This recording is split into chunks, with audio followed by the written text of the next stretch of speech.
ఇవన్నీ this is all ఇప్పుడు సత్యనాథెల్లా లేకపోతే వీళ్ళందరూ చేస్తున్నారంటే వీళ్ళకి ఫ్రీ టోకెన్లు ఉండటానికి చేస్తున్నారేమో కానీ ఇప్పుడు మేము వీఆర్ మాకు ఒక బిల్డింగ్ ఉంది కాబట్టి మాకు ఎప్పుడు నేను చూసుకుంటా ఉంటాను. నాకు నాకు నిజంగా చాలా భయం టోకెన్ మ్యాక్సింగ్ అనేది. మాకు we have okay. Strict, medium, లో, హై ఈ లెవెల్స్ ఉంటాయి. సో నేను చెక్ చేసుకుంటా ఉంటాను. మిడ్ ఆఫ్ ద వీక్లో ఒకసారి ఖచ్చితంగా చెక్ చేసుకుంటా అసలు ఈ వీక్ నేను ఎన్ని టోకెన్స్ వాడాను, నా ఎంత ఖర్చు పెట్టానని, ఎన్ని టోకెన్స్ అంటే.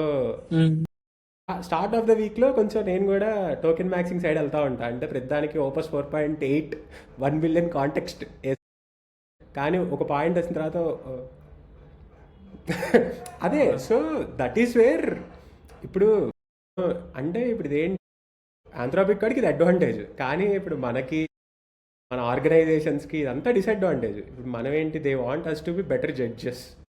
ఎక్కడ 4.8 ఓపస్ వాడాలి, ఎక్కడ హైకు అదే టోకెన్ మ్యాక్సింగ్లో కోడెక్స్, ఓపెన్ అన్నీ వేస్తున్నాం కదా క్లాడ్.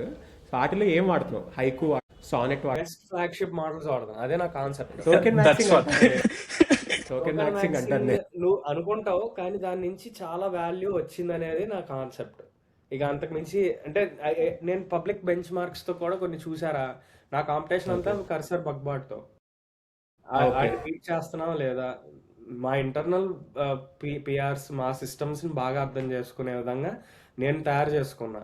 ఈ మోడల్స్ ఫ్లాగ్షిప్ మోడల్స్ కి ఇస్తున్నా, అవి తీసుకొచ్చి పెడుతున్నాయి. నేను కాస్ట్ క్యాలిక్యులేట్ చేస్తే నా ఒరిజినల్ ప్రాబ్లం ఏంటి, కర్సర్ బగ్ ఒకసారి అయితే అది అవ్వదు.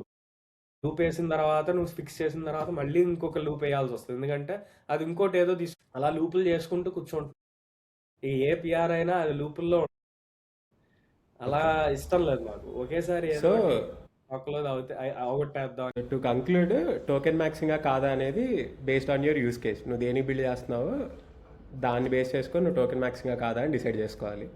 ఓకే. అసలు మనం మల్టీ ఏజెంట్ ని స్పాన్ చేసేదే టోకెన్స్ ని ఆప్టిమైజ్. మనకి తెలిసిన బేసిక్ కాన్సెప్ట్ ఏంటంటే, ఎప్పుడైతే నీ కాంటెక్స్ట్ అనేది పెరిగిపోతుందో నీ క్వాలిటీ ఆఫ్ ఆన్సర్ తగ్గిపోతుంది. దానికోసమే మనం మల్టిపుల్ ఏజెంట్స్ స్పాన్ చేసి దానికి సెపరేట్ రూల్ ఇంజన్స్ ఇస్తాం అనమాట. మల్టీ ఏజెంట్స్ పెట్టి కూడా టోకెన్ మ్యాక్సింగ్ అవుతుందంటే I don't think so. What to say again for this? నేను ఒక మాట చెప్తారా, అది ఈ models they are design to be extremely token intensive. అది నువ్వు 1 లైన్ ఇన్పుట్ టోకెన్ కి, అంటే ఒక 20-30 క్యారెక్టర్స్ ఇన్పుట్ టోకెన్ కి 1 మిలియన్ అవుట్పుట్ టోకెన్స్ ఈరోజు సాధ్యం. 2 మిలియన్స్ అవుట్పుట్ టోకెన్ అంటే అది నువ్వు దానికి గ్రెప్ కాల్స్ మీద గ్రెప్ కాల్స్ చేసుకుంటూనే ఉంటది. ఎక్స్ట్రీమ్లీ కాషియస్ గా, జాగ్రత్తగా తీసుకునే. ఒక చిన్న స్టెప్ వేయాలన్నా ఒక్కసారి బాబాయ్ 10 ఫైల్స్ చదువుకుని వస్తాను. అవును. లేదరా ఒక చిన్న ఎడిటరా, లేదరా ఒకసారి నేను మొత్తం అంతా అర్థం చేసుకుంటే కానీ నేను చేయనురా అంటాడు. అదేంట్రా బాబాయ్, ఇక్కడే కదరా, ఇదే చిన్న ఎడిట్ చేసే. నువ్వు ఆర్ యూజింగ్ ఓపస్, మరి అదంతే. యాక్చువల్గా అది చాలా ఇరిటేటింగ్ గా ఉంటది రా, బీయింగ్ అన్ ఇంజనీర్. అంటే మనం దాన్ని ఎలా కంట్రోల్ చేయాలో, ఇంకా దానికోసమే skill.md ఫైల్స్ వేయాలేమో. నువ్వు ఇన్ని ఫైల్స్ చెక్ చేయదు, ఇంత టోకెన్ లిమిట్ అంతే.